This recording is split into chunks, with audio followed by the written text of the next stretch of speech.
Good morning बच्चों। पिछले 2 lecture से हम वाटर रिसोर्सेज के बारे में पढ़ रहे थे। प्रीवियसली जो हम लेक्चर जिसमें हमने पढ़ा कि जो मल्टीपर्पज़ डैम प्रोजेक्ट होते हैं उससे क्या इन्वायरमेंटल इफेक्ट्स पड़ते हैं और ये क्यों एक मोड ऑफ ऑब्जेक्शन या फिर इसके कंस्ट्रक्शन की वजह से क्यों वेरियस जगहों पर इसके लिए ऑब्जेक्शन क्रिएट हो रहा है। रीज़न यही है कि जो इंसान जो आसपास के जो हैबिटेट पर्सन जो वहाँ पे रह रहे होते हैं due to the construction of dam और सिंस एक लार्ज पोर्शन ऑफ लैंड का यूज़ किया जाता है डैम बनाने के लिए, तो वहाँ के जितने भी जो स्पेशली जो जिन रिवर्स पे बन रहा है उसके आसपास के रहने वाली जितनी पॉपुलेशन है उनको बहुत बड़ा सेक्रीफाइस करना पड़ता है बिकॉज उनको अपना जो लिविंग एरिया है जहाँ पे उनका घर है वो तक छोड़ना पड़ता है। इनफैक्ट जो एरिया जो कि उनके फील्ड्स हैं जहाँ पे वो खेती बाड़ी करते हैं वो तक उन्हें छोड़ के जाना पड़ता है। उसके बदले में उनकी जो अपेक्षा ये रहती है कि हमने जब अपना लैंड छोड़ा तो इसके बदले सरकार हमें कोई दूसरा लैंड दे। बट लेकिन अभी तक 30 साल हो गए हैं on the river banks of जो सरदार सरोवर डैम जो बना था वहाँ पे कि इंसान आज तक अभी तक उन्हें उनका लैंड नहीं मिला है। So that is why now dam जब भी कंस्ट्रक्ट होते हैं तो कहीं ना कहीं एक बहुत बड़ा मुद्दा बनता है। एक तो एनवायरमेंटल लॉस होता ही है क्योंकि वहाँ पे आसपास की वेजिटेबल सारी वॉश आउट हो जाती है, सबमर्ज हो जाती है पानी में। इसके साथ साथ जो पीपल्स वहाँ रह रहे हैं उनकी लाइफ बहुत ज़्यादा इफेक्ट पड़ती है बिकॉज कहीं ना कहीं उनको अपना जो हैबिटेट है अपना आसपास के सराउंडिंग जहाँ पे वो रह रहे थे उसको पूरा छोड़ना पड़ता है और कहीं दूसरी जगह माइग्रेट होना पड़ता है। आज हम पढ़ेंगे rain water harvesting. Okay, rain water harvesting हम जानते हैं कि जो वाटर जो रिन्यूएबल रिसोर्स क्यों माना गया है due to the hydrological cycle of rain water. Okay, यानी कि जो बारिश का जो पानी होता है उसी से हमारा वाटर जो है रिसाइकल होता है या रिन्यू होता है, इसी वजह से वाटर एक रिन्यूएबल रिसोर्स है। बट लेकिन देयर आर स्टिल क्या होता है कि rain water harvesting properly install नहीं होने की वजह से, प्रॉपर नॉलेज नहीं होने की वजह से जो ये बरसात का पानी जो होता है वो हम यूज़ नहीं कर पा रहे हैं। ओके, और केवल ये हमें रिवर्स सीज ये सब तो रिचार्ज हो जाते हैं। बट लेकिन आजकल there are many of people those who are relying on the borewell pumps. Okay, जो पंप्स होते हैं बोरवेल करवाते हैं या कुएं का पानी रहता है उसी के ऊपर स्पेशली जो फार्मर्स होते हैं आजकल जितने भी बड़े फार्मर्स होते हैं लार्ज फार्मर्स होते हैं वो कहीं ना कहीं बोरवेल पंप्स इन पर डिपेंडेंट रहते हैं। ग्राउंड वाटर को यूज़ तो कर बट लेकिन उसको रिचार्ज नहीं कर पाते हैं। जब बारिश का पानी होता है तो क्या होता है वो सरफेस पे फ्लो होके बहकर चला जाता है क्योंकि जब तेज़ बारिश होती है तो पानी बहुत ज़्यादा इकट्ठा होता है और बहना स्टार्ट हो जाता है तो वो जो ग्राउंड जो है वो प्रॉपर्ली उसको कंज्यूम नहीं कर पाता है।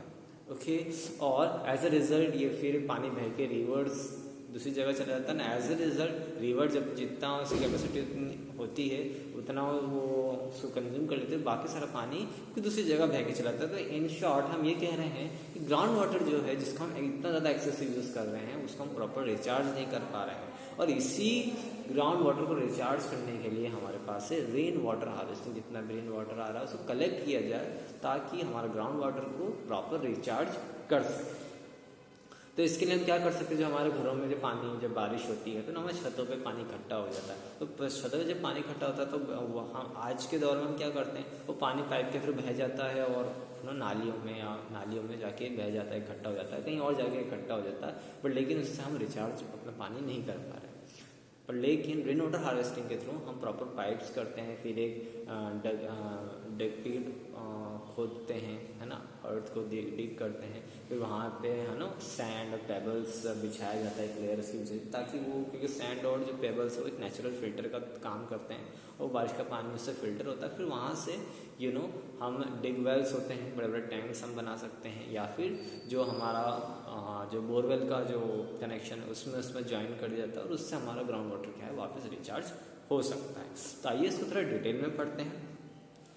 Many thought that had given the disadvantages and rising resistance against the multi-purpose project, water harvesting system was a visible alternative both socio-economically and environmentally. अब जब इतने सारे डिसएडवांटेज दिखने लगे हैं इन मल्टीपर्पज प्रोजेक्ट के तो इसका तो अल्टरनेट सोल्यूशन जो निकला वो निकला रेन वाटर हार्वेस्टिंग। क्योंकि एक तो सोशो इकोनॉमिकली बेनिफिशियल है एज वेल एज हमारे एनवायरनमेंट को भी हानि नहीं पहुंचेगी। In ancient India along with the sophisticated hydraulic structure there existed an extraordinary tradition of water harvesting system. और ऐसा नहीं है कि अभी टेक्निक अभी आई है, हमारे एंशियंट टाइम से ये टेक्निक प्रेजेंट है।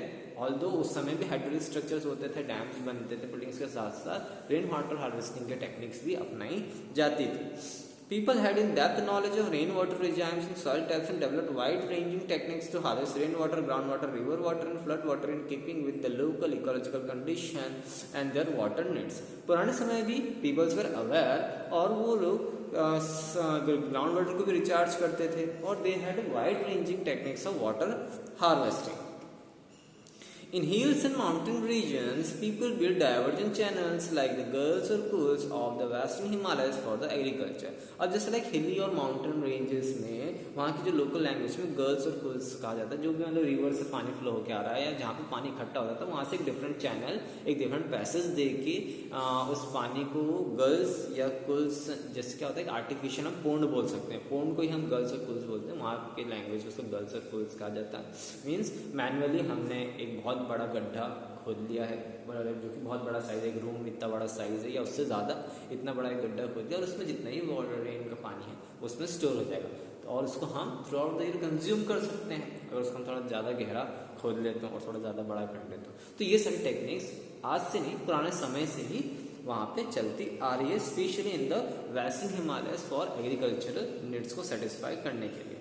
इसके साथ साथ rooftop rain water harvesting was commonly practice to store drinking water particularly in Rajasthan. और राजस्थान में रूफटॉप रेन वाटर मतलब राजस्थान में कम बारिश होती है और उसके बावजूद भी जितनी बारिश होती है तो जो जितनी भी जो रूफ्स होती हैं मीन्स छत पे जितना पानी इकट्ठा होता है वहाँ से प्रॉपर उन वाटर को कलेक्ट किया जाता था और उस पानी को टैंक्स में डाल के फिर उस पानी को कंज्यूम करते थे फॉर देयर ड्रिंकिंग पर्पस।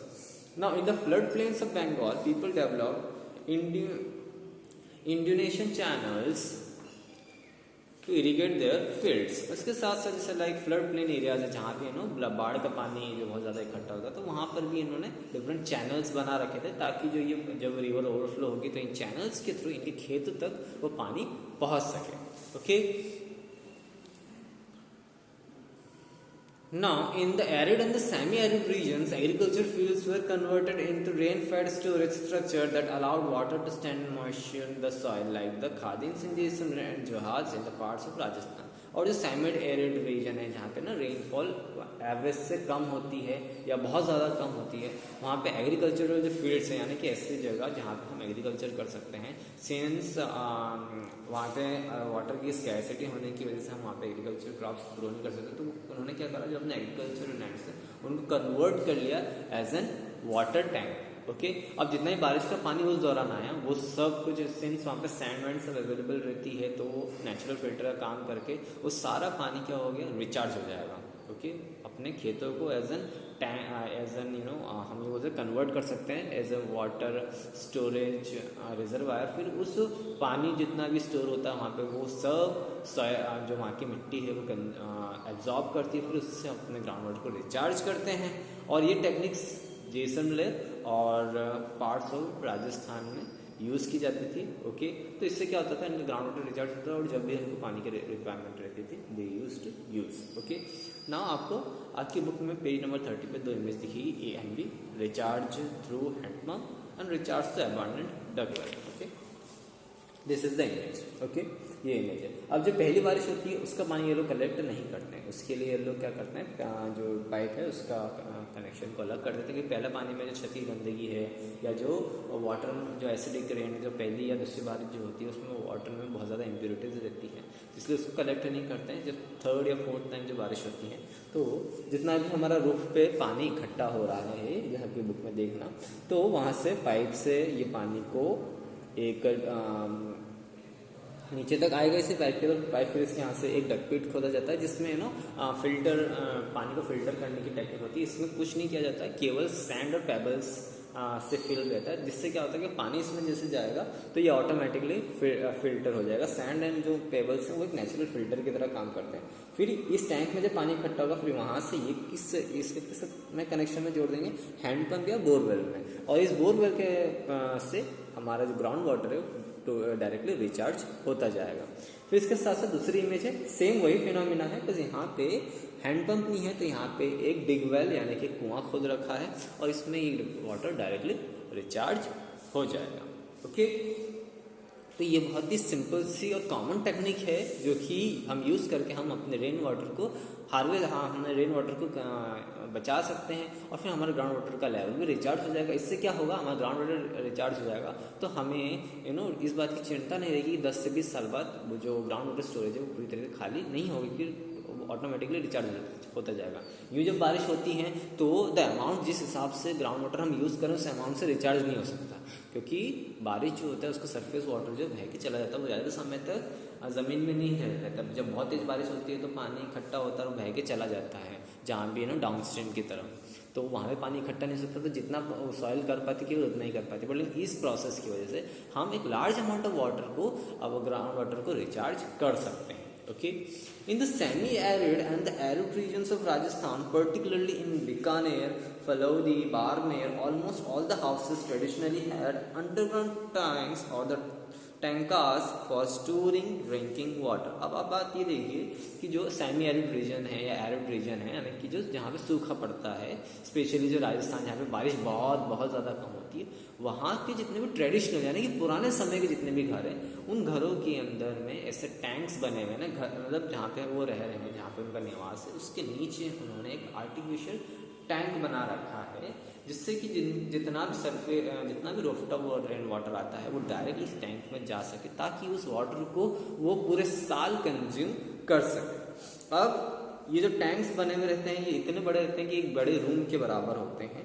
इसी में एक हाउस होल्ड है जो कि फलोदी में है, जहाँ पे उनके घर के अंदर टैंक बना हुआ है। तो उस टैंक की जो डेप्थ है वो है 6.1 मीटर, अप्रॉक्सीमेटली 20 फीट गहरा वो टैंक बना हुआ है उनके घर के अंदर ही। ओके, इसके साथ साथ 4.27 ओके 15 फीट लंबा जो है उसकी डिस्टेंस 15 फीट लॉन्ग डिस्टेंस उस पूरे टैंक की, और उसकी चौड़ाई जो है वो अप्रॉक्सीमेटली 7 to 8 फीट है। तो आप सोच सकते हो कितना गहरा और कितना बड़ा ये टैंक है। The tankers are part of the well developed rooftop rain water harvesting systems and are built inside the main house और द कोर्टयार्ड। और ये जो टैंक्स बने हुए थे वो किस टेक्निक की वजह से बने हुए थे, for the rain water harvesting या फिर rooftop rain water harvesting. Okay, जो कि या तो मेन घर के अंदर बना हुआ रहता था या फिर जो कोर्टयार्ड यानी कि बरामदा वाला पोर्शन है वहाँ। They were connected to sloping roofs, और ये जो कनेक्टेड रहते थे स्लोपिंग रूफ से कनेक्टेड रहते थे और उनसे उनके वहाँ के पाइप से कनेक्टेड रहते थे, और वो पाइप जो होता है डायरेक्टली इन अंडरग्राउंड वाटर में ये पानी ट्रांसपोर्ट कर देता है। पहला जो स्पेल ऑफ रेन वाटर आता था उसको वो लोग कलेक्ट नहीं करते थे, they do not use to collect and this would clean the roof and pipes, because ये जो पहली बारिश होती है इससे हमारे जो घर की रूफ्स होती हैं, छत होती हैं, पाइप्स होते हैं वो साफ हो जाते हैं। उसके बाद जो सेकेंड टाइम या जो सब्सिक्वेंट शावर्स होने लगते हैं तो उस पानी को स्टोर करना स्टार्ट करते हैं। The rain water can be stored in tanks till the next rainfall, और सिंस हमने बताया कि डेप्थ इतनी ज़्यादा है, इतना बड़ा टैंक है, तो जितना ज़्यादा पानी स्टोर करेंगे वो पानी इनफैक्ट ऐसा भी माना जाता है कि नेक्स्ट ईयर की रेनफॉल तक ये टैंकर्स में पानी स्टोर करके रखा जा सकता है। और कहीं ना कहीं एक रिलायबल सोर्स था जो वहाँ के ग्रामीण इंसानों के लिए for drinking water. Okay, because when all other sources dried up, specially जब समर्स में जब सारे सोर्सेज ड्राई अप होते थे तो ये लोग इस सोर्स पर डिपेंडेंट रहते थे। रेन वाटर और palar pani as commonly referred to in this parts is considered the purest form of natural water. इस रेन वाटर को पालर पानी कहते हैं उनकी लोकल लैंग्वेजेस में, और इसको one of the purest form of drinking water माना जाता है। Many houses constructed underground rooms adjoining the tankers to beat the summer heat as it would keep the room cool। और ऐसे बहुत सारे ऐसे घर थे कि उन टैंकर्स के जो तल के पास में एक तलघर बना लेते थे। इससे क्या होता था कि उनका घर जो है स्पेशली समर्स में ठंडा रहता था। ऑन फिगर 3.5 आपको एक इमेज दिखेगी कुल्स की। ओके, जो कि मैंने अभी थोड़ी देर पहले आपको वेस्टर्न हिमालयस का एग्जाम्पल दिया था। एक कुंड बना लेना या फिर एक आर्टिफिशियल पॉन्ड बनाना, और जिससे कि सारा रेन वाटर जो है हम उसको स्टोर करके रखते हैं, और ये इतना गहरा होता है कि हम इसको नेक्स्ट रेनफॉल तक हम इस पानी को यूज़ कर सकते हैं। ओके, अब जैसे कि इसमें एक और एग्जांपल है जहाँ पे आपको एग्जांपल दिखेगा वाटर स्कैर्सिटी का। ओके, हम सब जानते हैं चेरापूंजी और मौसिनराम मेघालय में जो है, वहाँ पे पूरी दुनिया में सबसे ज़्यादा बारिश वहीं होती है। ओके, जैसे roof top rain water harvesting सबसे ज़्यादा शिलांग में पाया जाता है, जो कि मेघालय की राजधानी है। अब शिलांग से चेरापूंजी और मौसिनराम अप्रॉक्सीमेटली 55 किलोमीटर के डिस्टेंस पर है।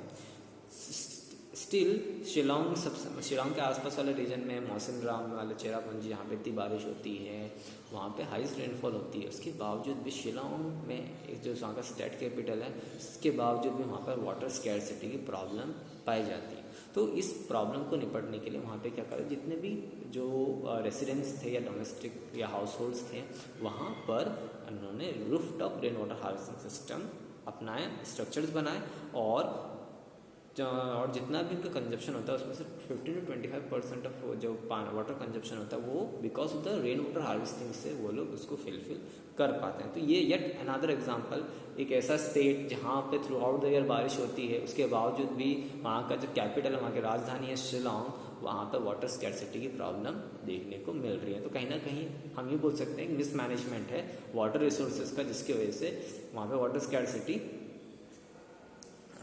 देखने को मिल रही है। नाउ अब हम इस पे हमारे टॉपिक पर जाते हैं, like today in Rajasthan, because of the Indira Gandhi canal irrigation जो स्कीम आई थी, जिससे कि इंदिरा गांधी कैनल बनाया गया था, उसकी वजह से ये जो रेन वाटर हार्वेस्टिंग टेक्निक है, roof top rain water harvesting जो आजकल के घरों जो नए बन रहे हैं उसमें ये टेक्निक नहीं अपनाई जा रही है। बिकॉज इंदिरा गांधी कैनल्स जो पानी है उसकी वजह से क्या होता है, इंदिरा गांधी कैनल की वजह से उनकी नीड्स पूरी फुलफिल हो जाती है, एज अ रिजल्ट उनको रिक्वायरमेंट नहीं होती, क्योंकि पैरेनियल इंदिरा गांधी कैनल है, क्योंकि इसमें थ्रू आउट द ईयर पानी रहता है। तो इस वजह से वहाँ के लोगों को अब ज़रूरत नहीं पड़ती। बट लेकिन सिंस मोस्ट ऑफ द जो पुराने इंसान हैं उनको टैप वाटर का टेस्ट पसंद नहीं आता है, तो there are some houses still there in Rajasthan जहाँ पर roof top rain water harvesting technique अपनाई जा रही है। बट लेकिन हाँ, जो अब जो न्यू जनरेशन आ रही है, जो नए घर आ रहे हैं, उसमें इस टेक्निक जो है उसको भूलते जा रहे हैं। Okay. Fortunately, in many parts of the rural and the urban India, rooftop rainwater has been successfully adapted to store and conserve water. In Gandathur, a remote backward village in Mysore, Karnataka village have installed in the rooftop rainwater harvesting system to meet their water needs. Fortunately, there are still some places in the rural and the urban area जहाँ पर rain water harvesting या rooftop rain water harvesting system को अपनाया जा रहा है, ताकि water को कंजर्व किया जाए। स्पेशली जैसे हम कर्नाटक के एक विलेज है उसके बारे में, जो कि गैंगनथुर, एक छोटा सा स्मॉल बैकवर्ड एरिया में एक विलेज है जो कि मैसूर डिस्ट्रिक्ट में आता है। तो वहाँ पर every house hold have rooftop rain water harvesting, जो भी उनकी वाटर की डेली नीड्स होती हैं वो उन रूफटॉप रेन वाटर हार्वेस्टिंग से जो पानी कलेक्ट करते हैं उसी से वो फुलफिल करते हैं। वहाँ पे nearly 200 house holds have installed this system. वहाँ पर कम से कम से 200 घर हैं जहाँ पर rooftop rain water harvesting installed है। And the villages earn the rare distinction of being rich in rain water. और उस विलेज ने कहीं डिस्टिंक्शन हासिल किया है कि इस विलेज ने सबसे ज़्यादा रेन वाटर को कलेक्ट किया। आपकी बुक में on figure 3.6 there is an image, जिससे कि आप बेटर अंडरस्टैंड कर पाओगे, जहाँ पे रूफ से एक पाइप निकल रहा है। ओके, एक पाइप निकल रहा है जो कि यहाँ पे कनेक्ट है, यहाँ पर एक स्टोरेज पिट बना रखा, और उससे पानी जो है इस टैंक के थ्रू उससे जो नीचे वाला टैंक है, अंडरग्राउंड टैंक, उसमें ये स्टोर होता जा रहा है। Okay, for now Gendathur receives an annual precipitation of 1000 mm। Gendathur जो एक ऐसा इलाका है जहाँ पर जो एनुअल प्रेसिपिटेशन होती है ना, एनुअल रेनफॉल होती है, वो अप्रॉक्सीमेटली 1000 mm की होती है।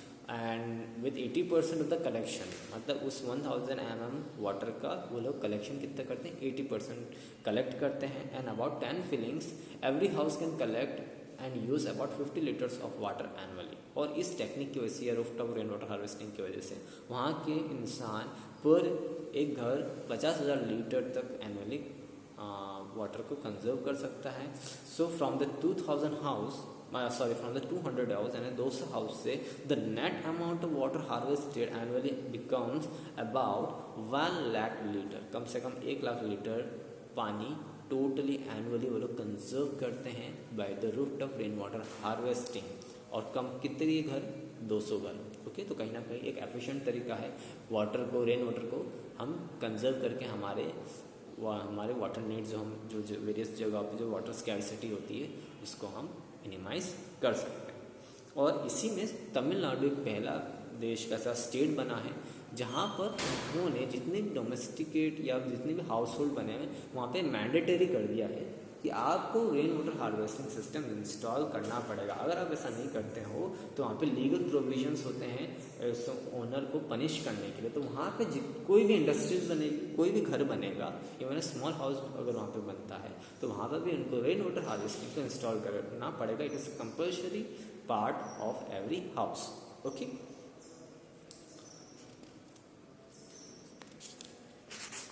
Now on the last page there is a bamboo drip irrigation. ये बच्चों मेघालय में किया जाता है। One of the ancient techniques या बहुत पुरानी टेक्निक्स, आज से कम 200 साल पुरानी टेक्निक है। पुराने समय पाइप्स नहीं होते थे तो बैम्बू जो होते हैं ये क्या होते हैं, अंदर से हॉलो होते हैं ना, खोखले होते हैं, तो ये पाइप के फॉर्म में काम करते हैं।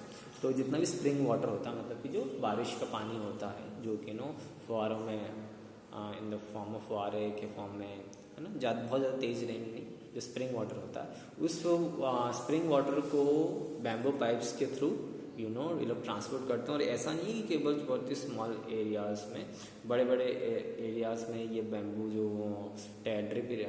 ड्रिप इरिगेशन सिस्टम है, इसको एक पाइप से दूसरा पाइप कम से कम 100-200 मीटर तक कनेक्टेड रहते हैं। और ये बैम्बू के पाइप से जहाँ तक इनके खेतों तक जैसे ही पानी पहुँचाना होता है ये पहुँचा देते हैं। ओके, इसलिए मैं इसको प्रॉपर्ली एक्सप्लेन नहीं कर रहा हूँ। ओके, सो इससे नेचुरल टेक्निक है जिससे कि हम रेन वाटर जो उस एरियाज़ में वहाँ के पीपल जो हैं इस टेक्निक का इस्तेमाल करते हैं, बैम्बू इसका इस्तेमाल करते हैं। बैम्बू जो है पाइप का तरह काम करता है और जितना भी जो वाटर है वो कंज्यूम कर लेते हैं। ओके, बैम्बू को पहले 2 पार्ट्स में डिवाइड कर लेते हैं।